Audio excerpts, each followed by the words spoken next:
an old frail man, his trembling hands clutching a worn-out wallet, never imagined that what seemed like a routine trip to the bank would turn into a nightmare. George Thompson, a veteran loyal to his bank for over 30 years, was denied a withdrawal simply because he did not have a smartphone app. Humiliation, the cold stares, and the indifferent refusals made him feel as though the entire world had turned its back on him. When the security guard shoved him toward the door, his documents scattering across the floor, not a single person stepped forward to help. But just when justice seemed to have failed, a towering figure appeared. Shaquille O'Neal, the NBA legend ready to change everything. What happens next will make you believe in the power of kindness. Stay tuned for this heartwarming story. And do not forget to like, share, and subscribe to spread meaningful messages. The morning light streamed through the old window, casting a soft glow over the small room where George Thompson carefully tucked the blanket around his wife, Helen, the woman who had stood by his side for over 40 years, lay on their worn-out bed, her breath weak, her tired eyes still filled with tenderness. As she gazed at him, George sat down beside her, gently holding her frail hand. Every wrinkle on his face bore the marks of years at war, the brutal battles, the near-death experiences on the front lines. He had survived gunfire, endured long marches through dense jungles, and yet, at this moment, he had never felt more powerless than watching his wife suffer, day after day. Helen needed a special medication. The doctor had warned that without it, her condition would deteriorate rapidly. $500, that was no small sum for the elderly couple who lived off their meager savings. George had thought long and hard, but there was no other choice. He had to go to the bank and withdraw the money. He stood up, pulling his worn-out coat over his shoulders. His calloused fingers fumbled through the drawer, retrieving the savings passbook that had been with him for over 3 decades. He also slipped an old photograph into his pocket, a faded black and white picture of him and Helen. In their youth, it was his most treasured possession, a symbol of the hardships they had overcome together, the family they had built, the children they had raised. His old phone buzzed weakly. It was not a modern smartphone with a touchscreen or countless apps, just an ancient device that could do little more than make and receive calls. George barely used it, except to call Helen whenever he was out, so she would not worry. What he did not know was that, because he lacked a smartphone, his trip to the bank today would become a nightmare. George took a deep breath, glancing back at his wife one last time before stepping out. Helen weakly grasped his hand, her voice frail but full of trust. "Come home soon, love. I'll wait for dinner." He nodded, masking the worry in his eyes. He had faced death before, survived the bloodiest battles, but never had he felt fear like this. Not because of the bank trip, but because he was not sure if he'd be able to bring Helen's medicine home in time. Locking the door behind him, he slowly stepped down the porch stairs. The icy winter wind wrapped around his aging frame. The old bus came to a stop at the street corner, and as George stepped on board, he had no idea that the real battle was just beginning. The old bus turned the corner and stopped in front of the First Capital Bank building. its gleaming glass facade reflecting the crisp winter sunlight. George Thompson stepped off slowly, tugging at his worn-out coat, before taking a deep breath and heading inside. This was once a familiar place. A bank he visited every month to manage his savings. A place where he was welcomed with warm nods and polite smiles from the staff. But today, from the moment he crossed the threshold, he felt that something had changed. Inside, the air was strangely stifling. The rhythmic clatter of keyboards, mixed with the monotone announcements from digital screens. Most of the young employees, wearing wireless earbuds, were glued to their computer monitors, not bothering to look up at the elderly man standing at the entrance. Customers came and went, each lost in their own hurried world, indifferent to those around them. George walked slowly across the cold marble floor, each step feeling weightless in this impersonal space. He remembered the days when older bank employees would recognize him the moment he walked in and ask, "Good morning, Mr. Thompson. How are you today?" But now all he saw were unfamiliar faces. Young, indifferent, more engaged with their screens than the real people standing before them. He approached the teller counter, where a young woman with neatly tied hair and thin frame glasses was focused on her computer screen. Her fingers moved swiftly across the keyboard. Her face expressionless, he waited a few moments, expecting her to acknowledge him. But there was no greeting, no eye contact, as if being pulled out of a trance. Then glanced at him briefly, a quick cold look devoid of warmth. "Do you have the bank's mobile app?" she asked in a mechanical tone. "I've been banking here for over 30 years. She clicked her mouse a few times, still not looking up, her voice flat and detached. "I'm sorry, sir. According to our new policy, we cannot process withdrawals unless they're verified through the app." A frown crept onto George's face. As unease tightened his chest, his hand clenched slightly as he replied slowly, "But this is my money. I have all the necessary documents. Have not I always withdrawn my savings this way?" The teller exhaled softly, an almost imperceptible sigh of inconvenience. She removed one of her earbuds, but kept her eyes on the screen. The new policy was implemented after the bank merger. All accounts must be digitally verified. If you do not have the app, I'm afraid we cannot assist you. Her response was rigid, devoid of flexibility, like a machine following a script, leaving no room for human understanding. George felt a pang in his heart. He tried again, his voice more urgent. "You do not understand. I need this money to buy medicine for my wife. She's very sick. I do not have a smartphone, but I have everything else I need. Is not there another way?" For the first time, the teller looked directly at him, not with sympathy, but with mild irritation and impatience. She let out a heavier sigh this time. "I understand your situation, sir. A system where a veteran who had fought for his country was now unable to access his own savings because he did not own a smartphone."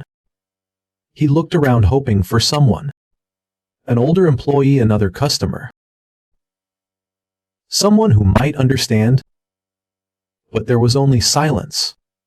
A few people cast fleeting glances his way, some with quiet sympathy, but they quickly turned back to their own transactions. A middle-aged man waiting in line murmured to the person next to him, "This is disgraceful. The man has been banking here his whole life, and now they're treating him like this." The woman beside him nodded. But no one spoke up, no one wanted to get involved. George took a deep breath, trying to keep his composure. But before he could say another word, she cast a quick glance at the nearby security guard. A subtle signal, a wave of shame washed over George. He had once stood on the battlefield, facing enemies with a rifle in hand, unflinching in the face of death. Yet here in a place that was supposed to be his financial refuge, he was being treated as an inconvenience. There was nothing more to say. He bent down and to pick up an old photograph of his wife, clutching it tightly, as if it were the only thing keeping him grounded. The bank doors opened and a cold gust of wind rushed in, biting at his skin, rushing across the marble floor, in the gleaming rows of teller counters. Yet no one in that building seemed to feel its chill as deeply as George Thompson. His legs felt stiff, his hands trembling as he clutched an old photograph, his and Helen's, a keepsake tied to their entire life together. Everything in the bank now seemed distant, unwelcoming, devoid of the warmth of a place he had trusted for more than 3 decades. George took a deep breath, swallowing the tightness in his throat. He was not the kind of man to give up easily, not the kind to bow before adversity. He had fought in a war, endured harsher conditions than this, lost his closest brothers in arms. But now standing before the cold, no stranger policy is policy. The teller repeated, without the slightest flicker of sympathy, her eyes carrying the kind of impatience that made it clear George was nothing but a nuisance to her. His jaw clenched, his fingers gripped tighter, knuckles turning white. It felt as though he was begging just to reclaim what was rightfully his. I just need to withdraw enough to buy my wife's medication. She's waiting at home, do you understand? I do not want anything else. I just want my money. His voice cracked this time, almost pleading. But what he received in return was not understanding, only cold indifference. The teller barely looked at him before reciting her reply, like an automaton. She's waiting for me. If I cannot get the money, if I cannot buy the medicine, what will happen to Helen? A wave of fear and anger surged through him, not for himself, not because he was being treated unfairly, but because he was being prevented from doing the only thing that mattered, protecting the woman he loved. A heavy silence settled over the counter. Some customers had begun to take notice, though none spoke.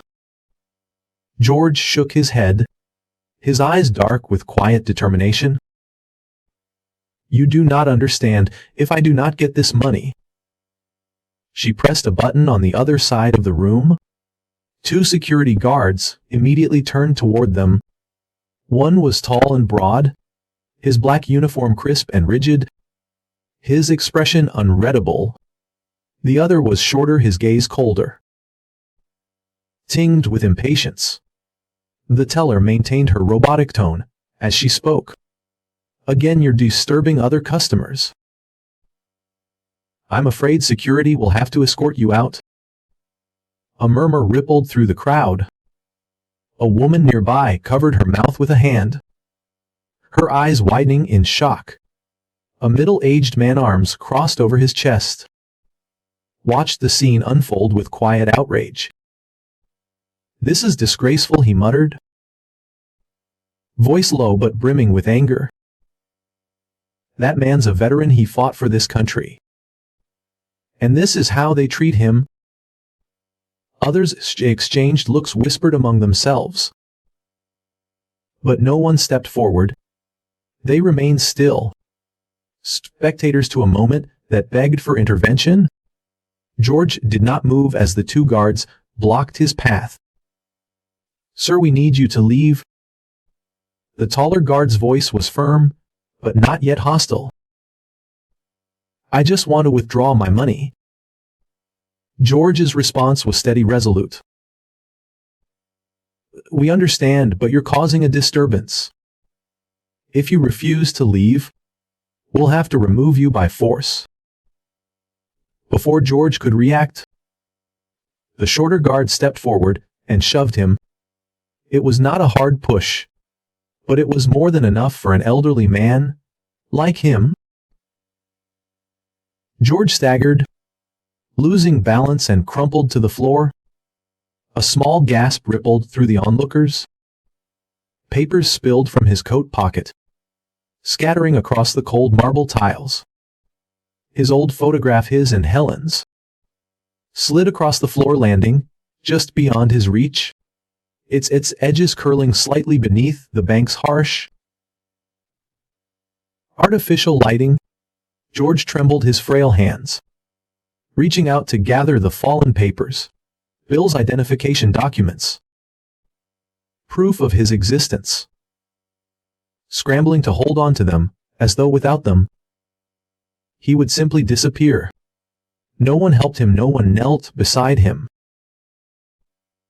The teller turned away, avoiding the condemning stares of the other customers. The shorter guard merely stood there, unmoved, unconcerned by what he had done. And the bank continued on, returning to its usual rhythm, as though nothing had ever happened.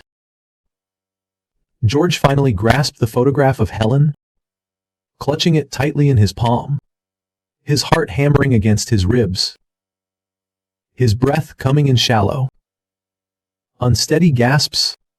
For the first time in his life, he felt as though the world had truly abandoned him. The cold wind swept across the wide courtyard in front of the bank, rustling the faded bills scattered at George Thompson's feet. But he no longer felt the chill. He sat there on the rigid bench by the roadside, his trembling hands picking up every fragment of his identity, documents, receipts, and the torn remains of his dignity. A faded photograph of Helen and him in their youth lay dirtied on the ground, a silent witness to the golden years that this era had long forgotten. No one stopped. No one bent down to help. The passers-by, dressed in pristine suits, phones pressed against their ears, hurried past as if the suffering of an old man held no value in this bustling city.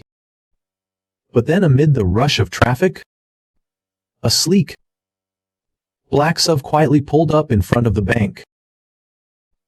Inside the car, a 14-year-old girl with sharp, inquisitive eyes pressed her face against the glass, curiously watching the scene outside.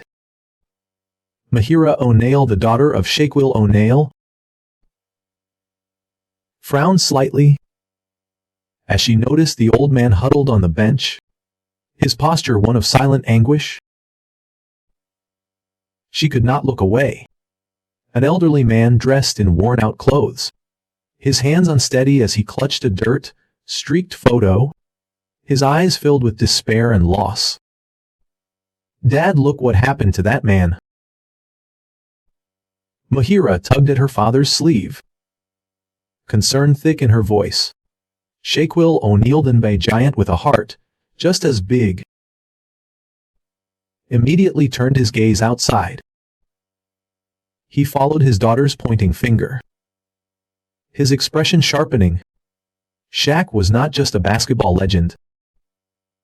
He was a man who stood up for what was right, a man who believed that kindness was not just spoken, but shown through action. And now, right in front of him, something was very wrong. Ensuring his presence would not startle the old man. Then, gently yet firmly, Shaq placed a hand on George's shoulder, a touch that carried both understanding and unwavering resolve. "What happened, sir?" His deep voice was calm, reassuring, but also carried an undertone that warned. He would not stand by if injustice had been done. Slowly George lifted his gaze.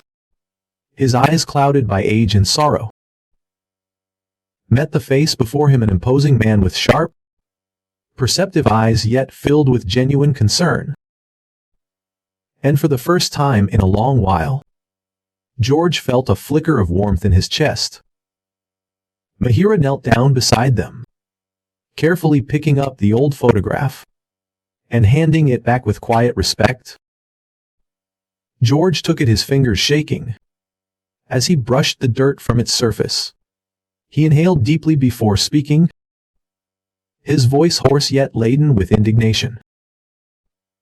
He recounted everything, from his attempt to withdraw money for his wife, to the way the bank employees coldly dismissed him, how the security guard shoved him to the ground, and how everyone inside simply looked away.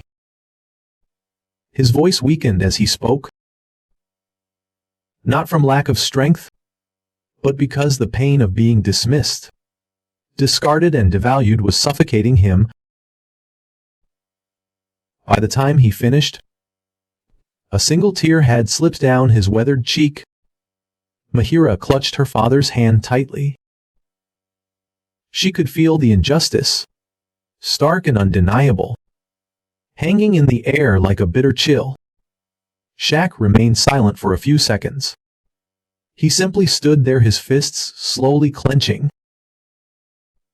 Then a storm began to rise in his chest. Not a fleeting reckless rage, but the fury of a man who could not stand by and watch cruelty go unchecked. The anger of someone who refused to accept that a person could be treated poorly simply because they had not kept up with the digital world. Shaq turned his gaze toward the First Capital Bank building, still running smoothly, still housing those who had turned their backs on a veteran who had once given everything for his country. He took a deep breath and turned back to George.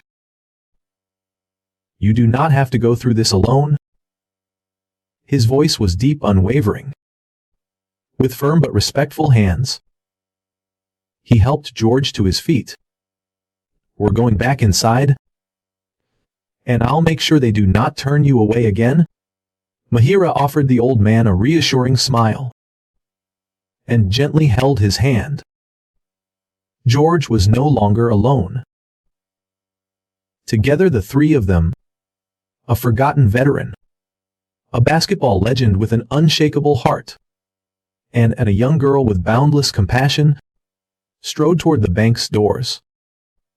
The glass reflected their figures, a stark contrast to the indifference within. A confrontation was coming, and the people inside had no idea that the storm was about to hit. Outside the First Capital Bank, the flow of people continued bustling past, oblivious to the fact that, right there on the gleam and glass threshold, an elderly man had just been cast aside like a stranger. But this time he was no longer alone. The towering figure of Shaquille O'Neal, solid as a fortress, strode forward with unwavering purpose, flanked by George and Mahira, toward the very door that had so callously slammed shut in the face of the elderly veteran. Just moments ago, each of Shaq's deliberate steps, the automatic glass doors slid open, but this time they were no longer just an entrance. They had become an arena where justice would confront indifference. The moment Shaq's imposing frame stepped inside, a strange wave of silence rippled through the bank. The rhythmic tapping of keyboards came to a halt. Hurried conversations were abruptly cut short, and every pair of eyes, employees and customers alike,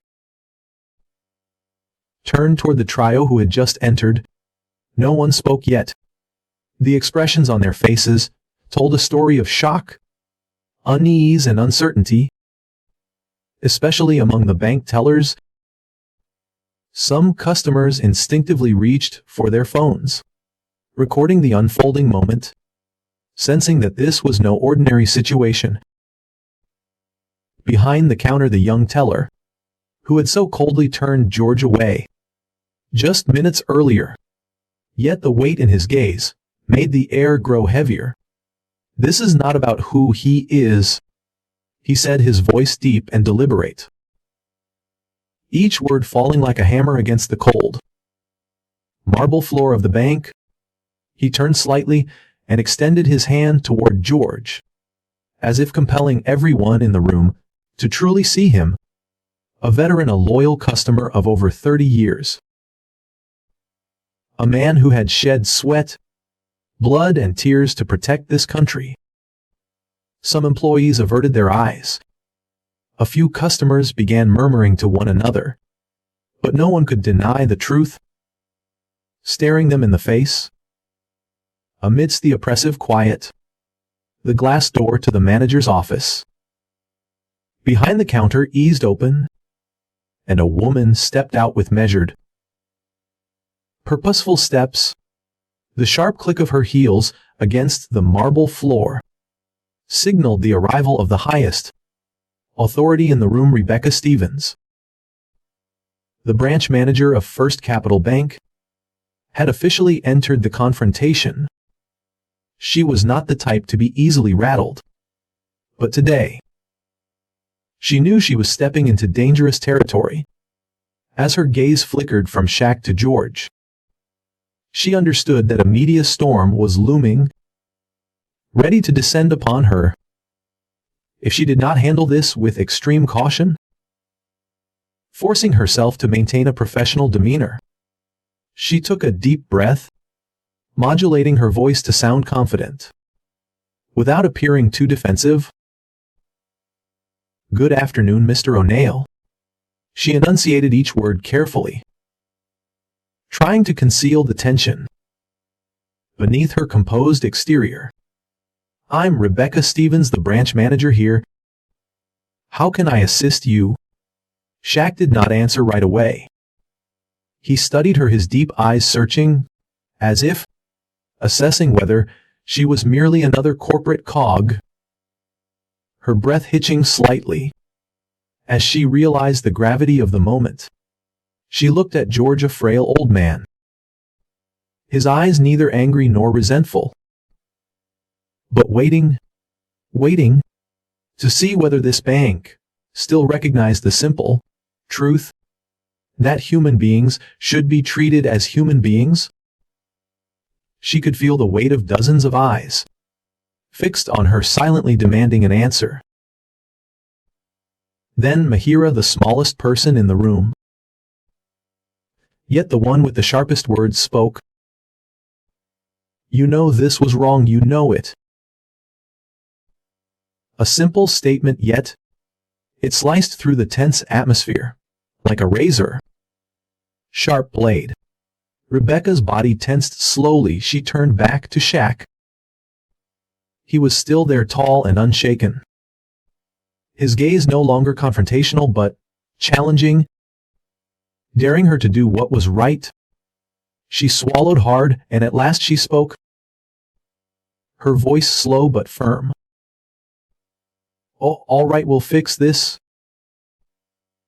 Shaq shook his head, his expression unreadable, but his voice carried the weight of an immovable truth. "Not we," he corrected her, his tone low but commanding. "You, and you will be accountable for your decision." Rebecca inhaled sharply, realizing there was no way out of this.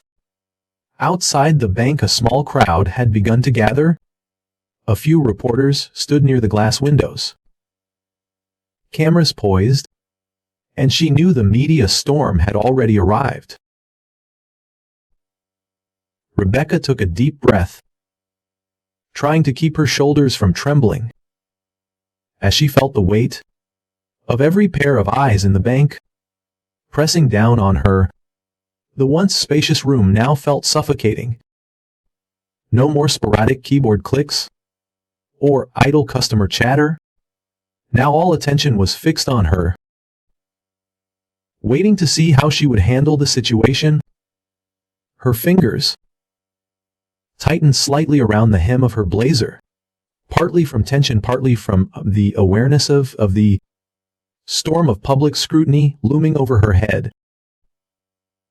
It was not that she did not know right from wrong, but she also understood that the decision she made today could determine the course of her career. With a professional yet hollow smile, she looked up at Shaquille O'Neal, her voice carefully polished to avoid sounding weak or hesitant. Policy is policy. We do this to protect our customers. A textbook perfect response. A wall of corporate rhetoric designed to shield the bank from legal trouble and complaints from customers struggling to adapt to new technology. But the moment the words left her lips, the air in the bank grew heavier. Shaq let out a small knowing smirk, but it was far from a smile of satisfaction. He folded his arms across his chest, his sharp gaze cutting through her like a razor, studying her as if trying to see past the professional facade, questioning whether she truly believed what she had just said. Protect your customers, he repeated, his voice deep and steady. Then it's been broken from the start. A ripple of murmurs spread through the room. The customers who had been silently observing could no longer hold back. He's right, a middle-aged man near the front spoke up, his voice thick with indignation. We trust the bank to hold our money, but when we need it, we're denied because of some ridiculous rule. I do not use a smartphone either, a woman chimed in, her eyes glancing toward George with sympathy. Does that mean one day I'll be treated the same way? This is disgraceful, another voice added, this time from a younger man. This man is a veteran, someone who dedicated his life to this country. And when he needs the smallest bit of help, this is how he's treated. The murmurs escalated into a chorus of discontent. Some customers pulled out their phones, recording the scene, their eyes flashing with a mix of anger and disappointment. Others turned toward Rebecca, waiting to see how she would respond. Rebecca felt the pressure bearing down on her.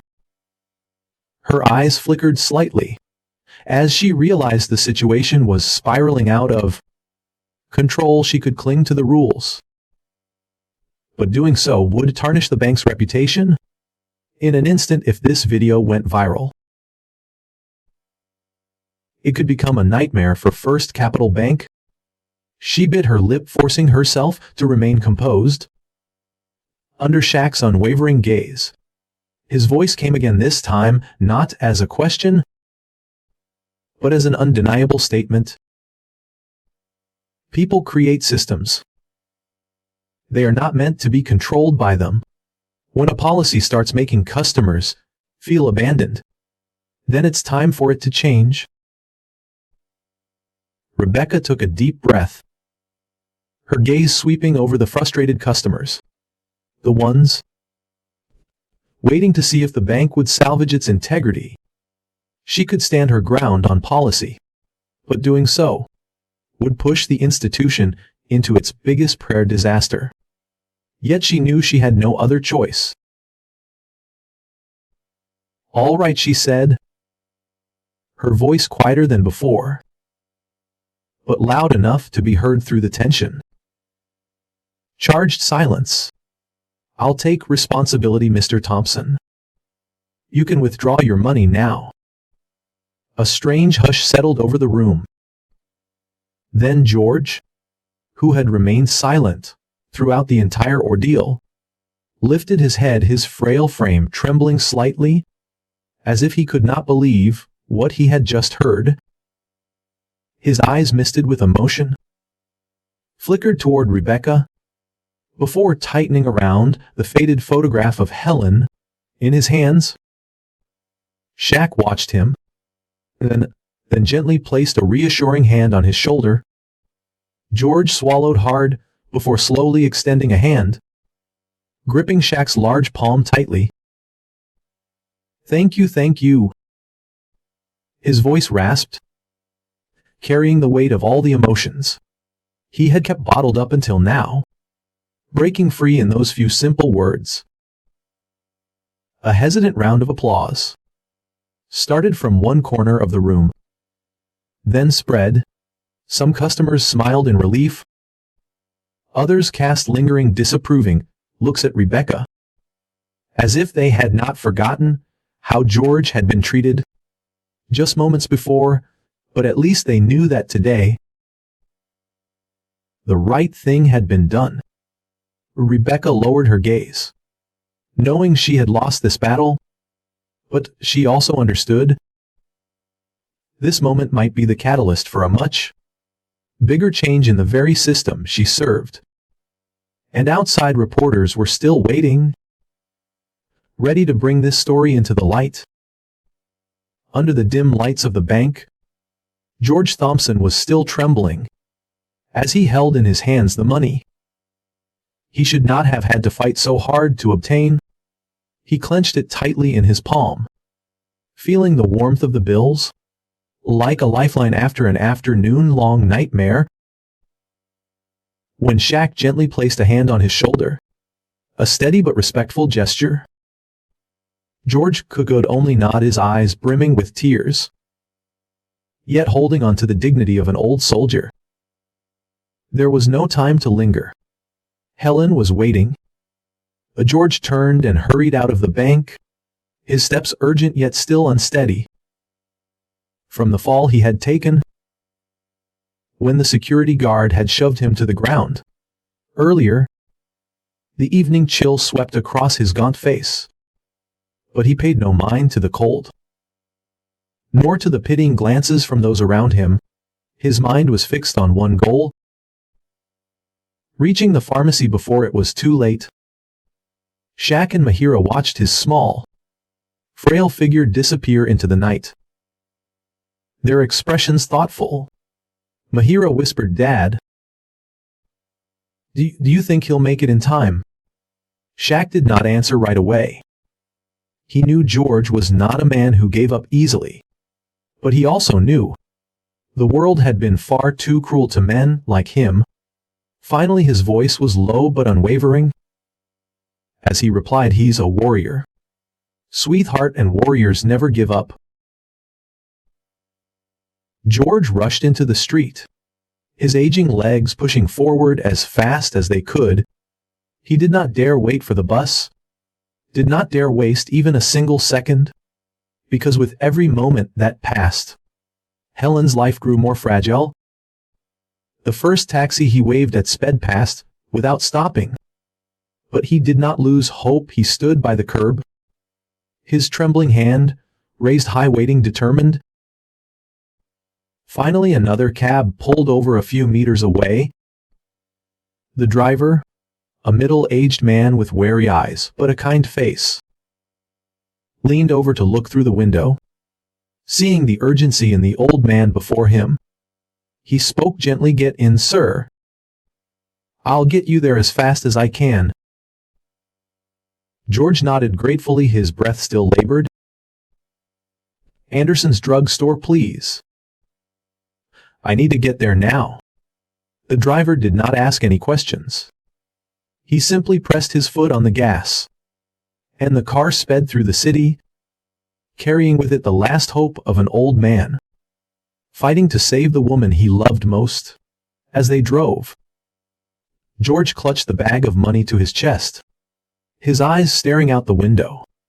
Without really seeing anything, he was praying, silently praying for Helen to hold on, praying that he would reach the store before it closed, praying that he would not lose the woman who had stood by his side through every storm of life. The taxi came to an abrupt stop in front of the pharmacy. George handed the driver the money. Not caring about the change, he flung the door open and rushed inside, his heart pounding as his eyes landed on the closed sign. Being prepared for the window, a young employee in a white coat, looking exhausted from a long shift, glanced up at the breathless old man standing in the doorway. "We're about to close, sir," he began, but he stopped when he saw the look in George's eyes, both desperate and unyielding.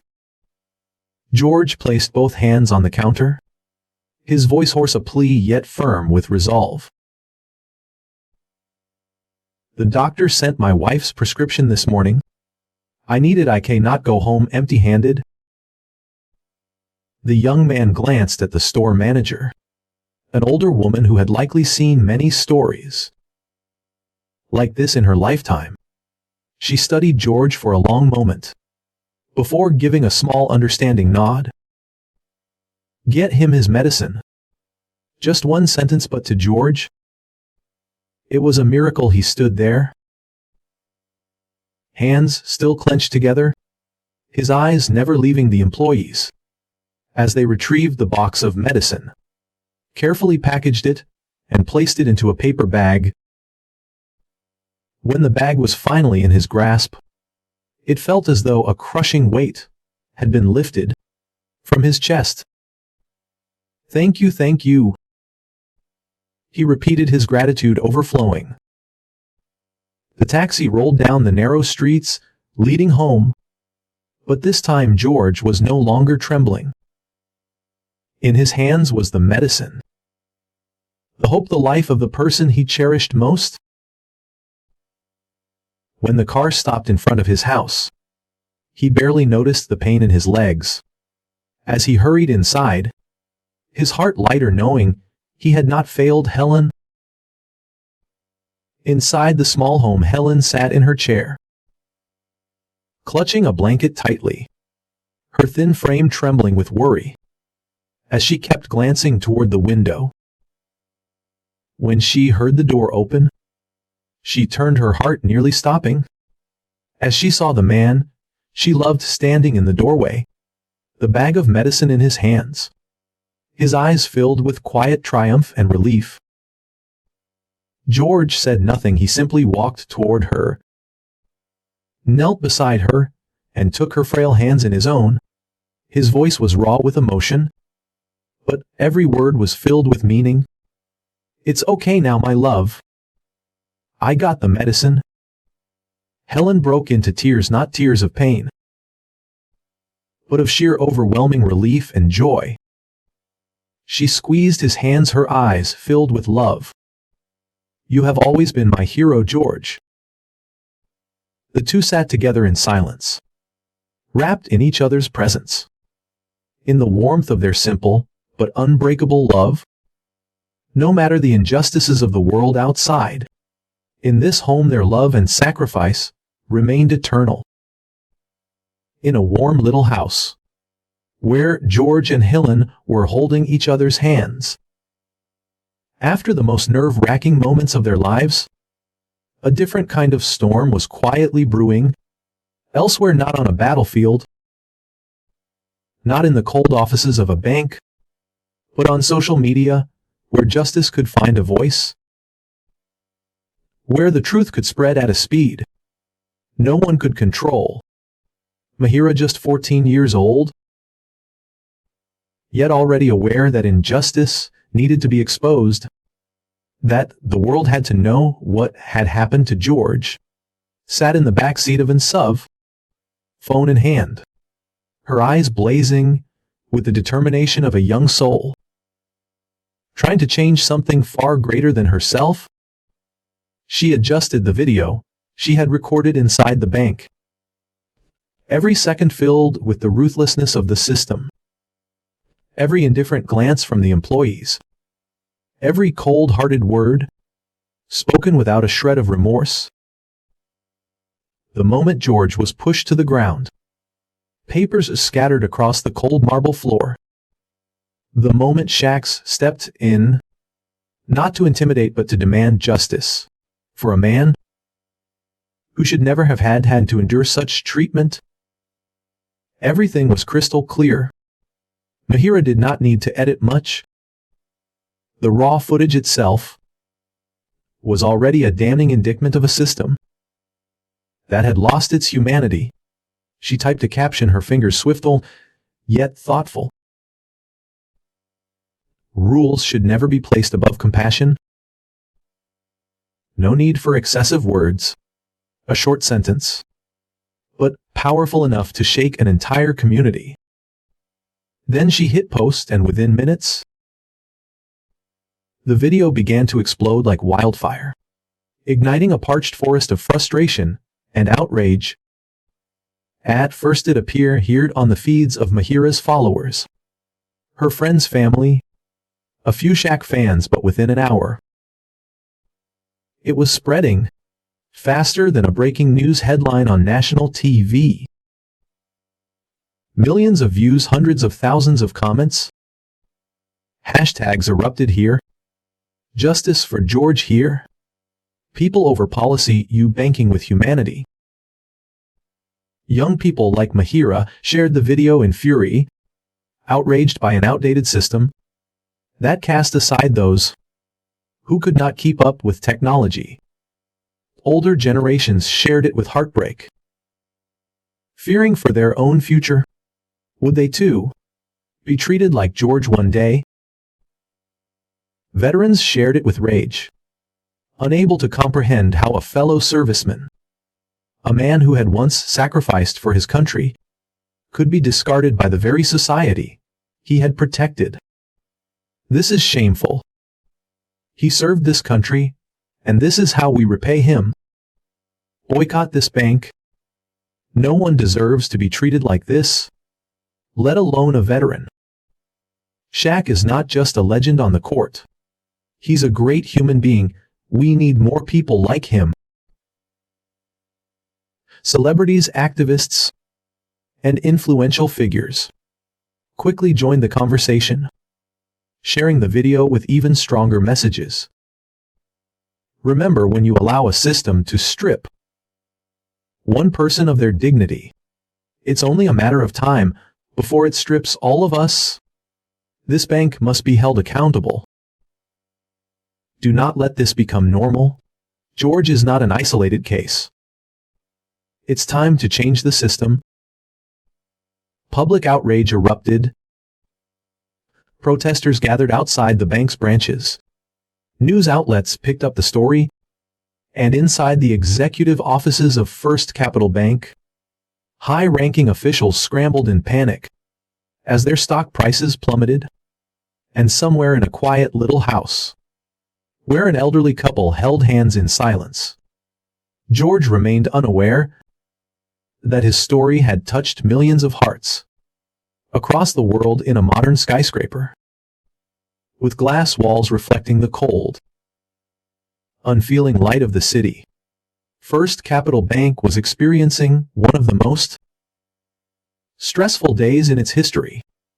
On the top floor, where the senior leadership usually made critical, strategic decisions, an emergency meeting had been called.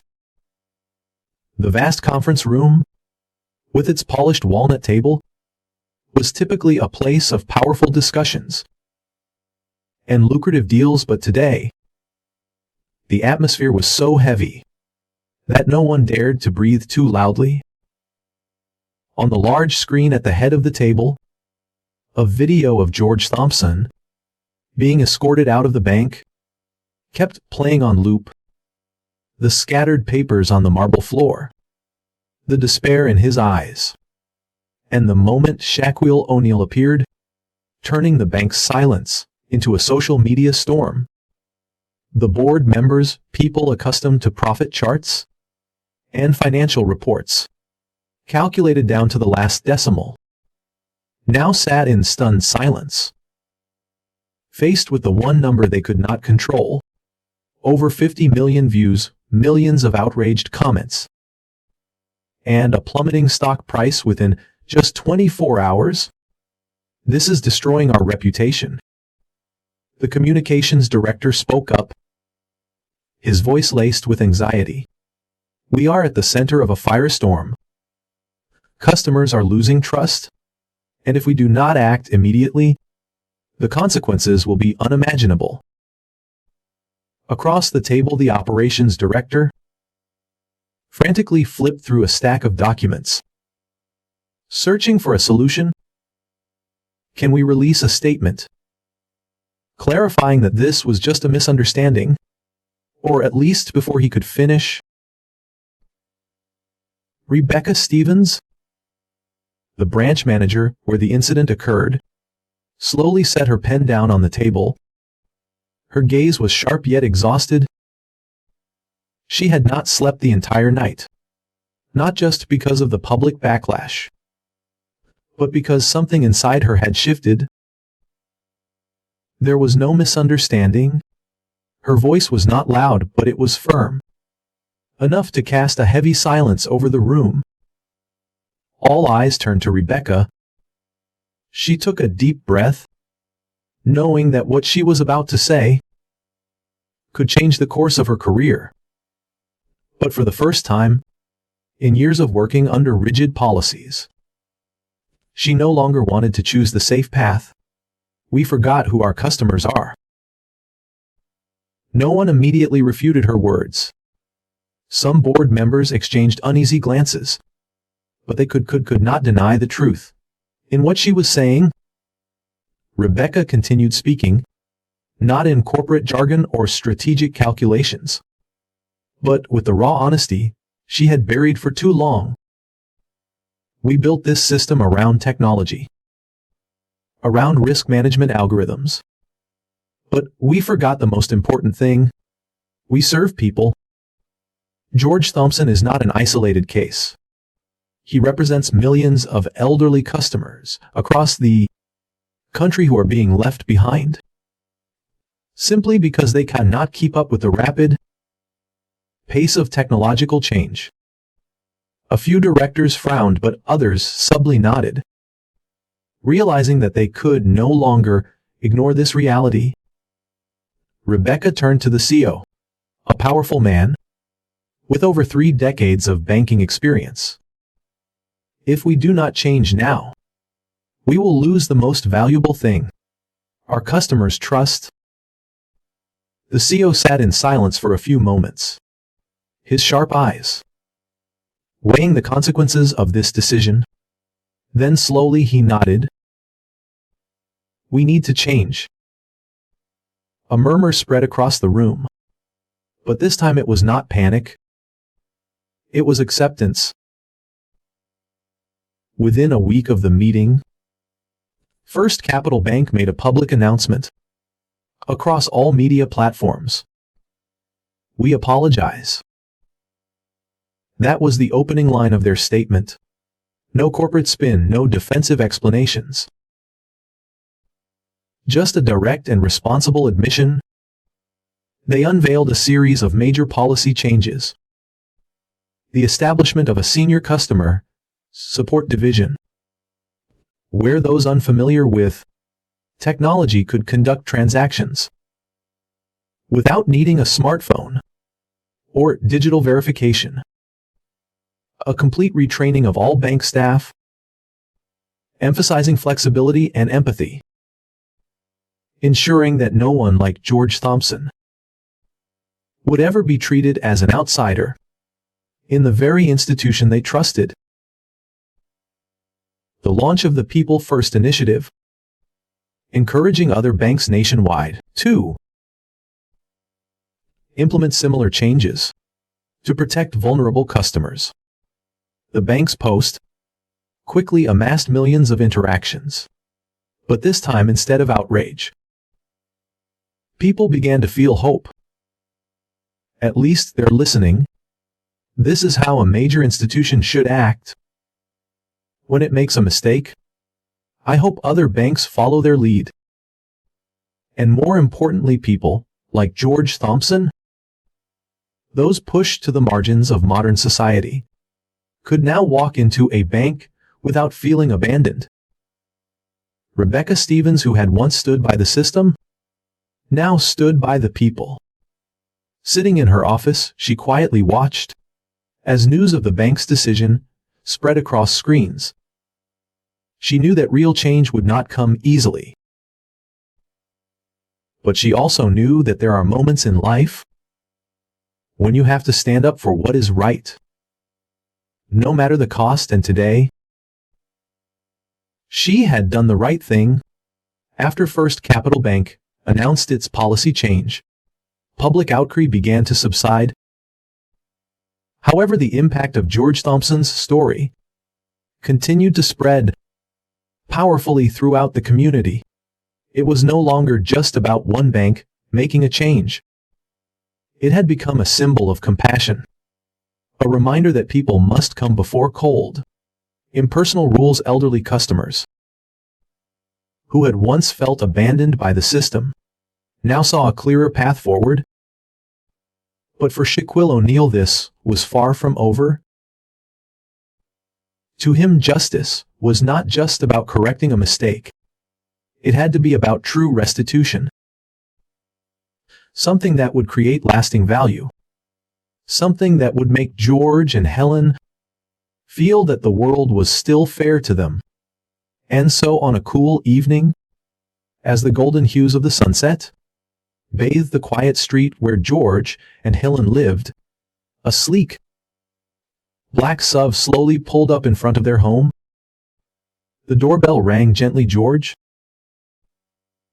sitting by the window reading his newspaper, looked up in surprise. He was not expecting anyone at this hour. Helen, who was preparing dinner, paused when she saw the curious expression on her husband's face.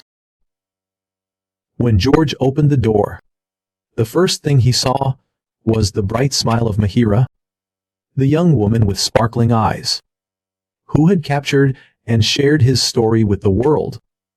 And right beside her, the towering figure of Shaquille O'Neal stood, a man who had not only defended him in his most difficult moment, but had also forced an entire system to change because of him.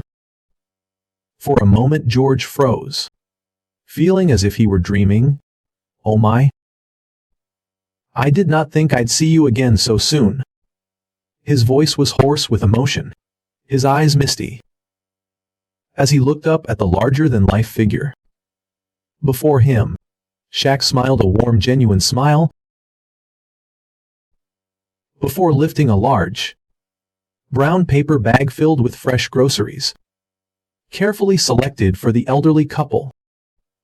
"I could not show up empty-handed now. Could I?" he said in his deep, familiar voice.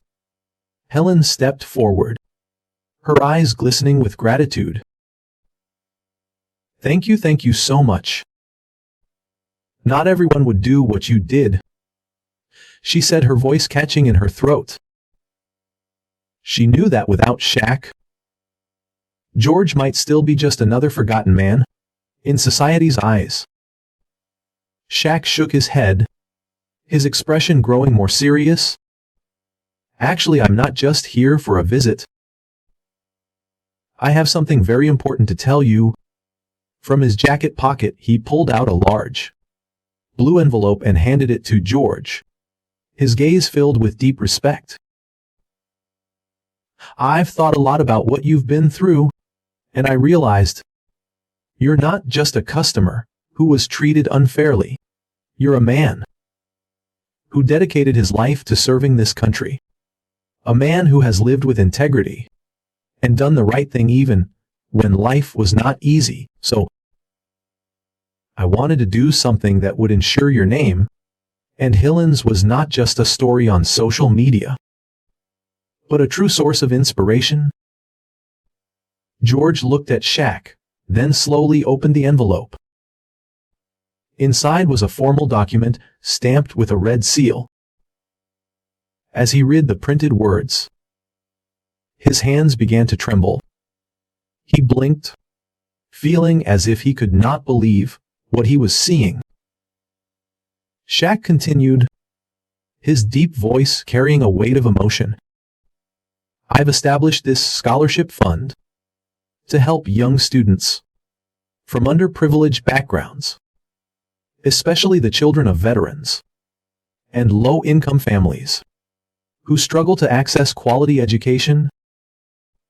I believe that you and Helen have spent your lives giving to others, and now it's time the world gives something back to honor you." George clutched the letter in his hands, a single tear rolling down his wrinkled cheek. "Shaq," his voice broke, his hands shaking not because he was weak, but because he was overwhelmed, surprised, and deeply moved.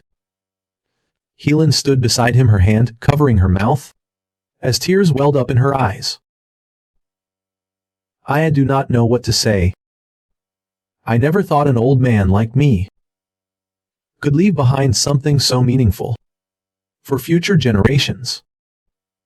Shaq stepped forward, placing a firm yet gentle hand on George's shoulder, his eyes filled with sincerity.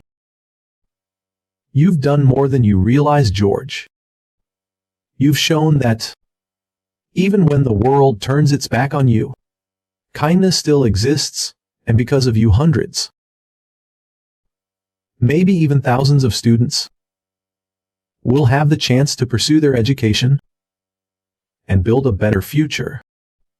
George stared at Shaq, then suddenly he broke down. Not out of sadness, but because for the first time in years, he felt truly valued. For the first time in a long while, he felt like he still mattered in this world.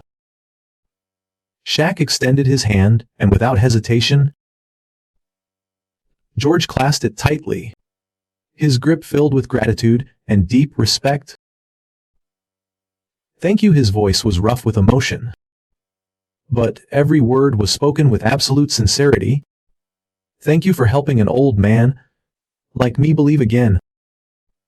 Shaq smiled, not just a smile of satisfaction, but one of faith in the goodness that still existed in the world. And as the evening sun cast its last golden rays over the small house, a place where two elderly souls had once thought they'd been forgotten, they knew that their story would live on, not just in the memories of those who had witnessed it, but in the futures of the children they had never even met.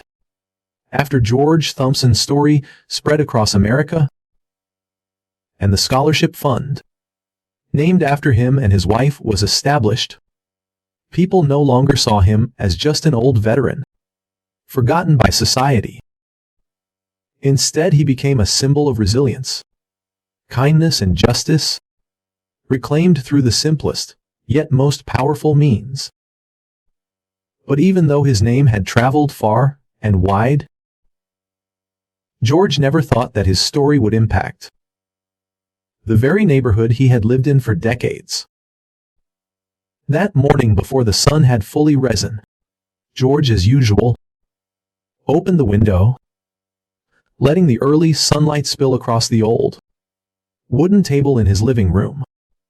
He had spent most of his life here, yet he never imagined that one day, every step he took outside his door would be met with the warm gazes of an entire community.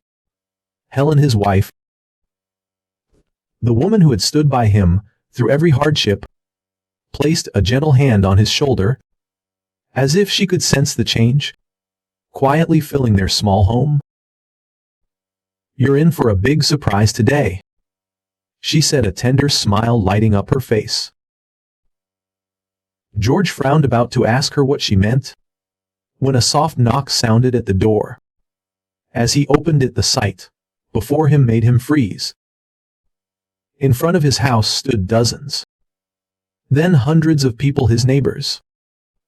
Familiar faces he had known for years, former customers from the bank where he used to do business, and even strangers who would read about him online. Young students held up small signs with heartfelt messages, Veterans stood in crisp uniforms, standing tall, in solemn respect for their fellow soldier. And among them, at the very center of it all, stood Shaquille O'Neal and Mahira, smiling radiantly. For a moment, George felt as if his heart had stopped beating. He had once fought on battlefields, had seen his comrades fall before his eyes, had endured the cold indifference of a modern world that seemed to turn its back on people like him, but never, not once in his entire life, had he imagined being embraced with such love. A middle-aged man, the former manager of the grocery store George used to frequent, stepped forward, his voice steady but filled with emotion. "George, you were not just a hero on the battlefield. You taught us that sometimes simply standing up for what's right is enough to make the whole world listen." A group of young students, the very ones inspired by the George and Helen Thompson Scholarship Fund, shouted in unison, "Thank you, Mr. George." Applause erupted, not the polite, obligatory kind, but the kind that carried genuine admiration and deep respect. Shaq stepped forward, placing a large cloth over something standing in George's front yard. He rested a hand on George's shoulder, his deep voice carrying both warmth and unwavering strength. "I think people need something to remember what you've done, not just today, but for your entire life." With a gentle pull, he removed the cloth, revealing a gleaming bronze plaque. "Thank you, George Thompson, a veteran with a great heart." George stood frozen, his aging eyes welling up with emotion. The plaque was more than just a token of appreciation. It was proof that his life had meant something, that no matter how much society had tried to forget him, there would always be people who remembered the good he had done. Helen stepped closer, gripping his hand tightly, tears streaming down her face. "You deserve this, George. You've always been a hero to me. And now the world knows it too." Standing before his own tribute, surrounded by hundreds of people, looking at him with admiration, George, after so many years, no longer felt small or out of place in this era. When Shaq extended his hand, George took it without hesitation. It was more than just a handshake of gratitude. It was a handshake of solidarity between a man who had once been forgotten and a man who had helped him reclaim his worth. The bronze plaque gleamed under the morning sun, a quiet reminder that there would always be a place for kindness in this world as long as there were people willing to stand up for it. And just as the applause rose again, a young boy ran up to George, holding out a small letter written in the unsteady handwriting of a child. "Thank you for reminding me that kindness still exists. I want to grow up to be like you." George looked down at the letter, his calloused hands trembling as he took it. Then he lifted his gaze first to Helen, then to Shaq, and finally to all the people standing before him. He did not speak right away. Instead, he gently squeezed the boy's hand and gave a small nod. Because sometimes gratitude does not need words. It only needs to be felt from one heart to another.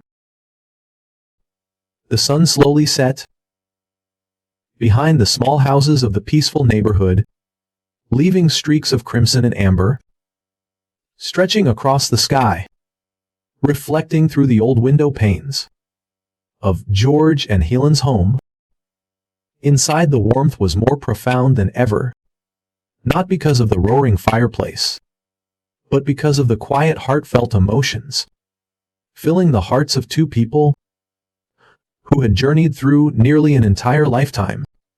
Together, George and Helen sat side by side, on their familiar wooden chairs by the window, the same spot where they had witnessed countless bitter winter's torrential rains and golden sunrises.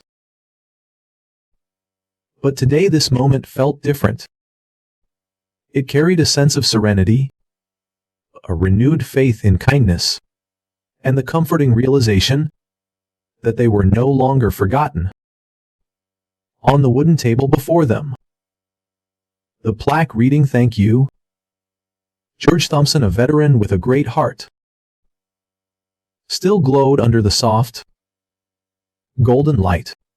A letter written in the unsteady handwriting of a child, and the official notice about a scholarship fund named in his honor lay beside it, tangible proof of a story that had not only changed his life, but had also touched the entire community. Helen gently squeezed her husband's hand, her palm still small, still soft, just like it had been in their younger days, when they faced life's struggles side by side. She looked at George, her eyes filled with love and admiration. "You've done something extraordinary, George," she whispered, her voice delicate, yet carrying the weight of deep respect and affection. George smiled, a smile free of the bitterness and burdens of the past. He lifted his gaze to the fading hues of the sunset, letting the memories wash over him. The days of his youth on the battlefield, the years of hardship trying to make a living, the moments of feeling abandoned by the very world he had once served, and today the moment when everything changed. Because of one small act, he turned to his wife, his smile kind but more profound than ever. Sometimes even the smallest act can change the world. Helen nodded, her voice trembling slightly as she replied, "Not everyone has the courage to stand up like you did, but thankfully you were not alone." George looked outside, at the street in front of their home, where just that morning, he had thought of himself as nothing more than an old man, forgotten by an unforgiving modern world. But now everything was different. Outside, a small group of students passed by, pausing in front of the plaque near his house, reading each word with admiration.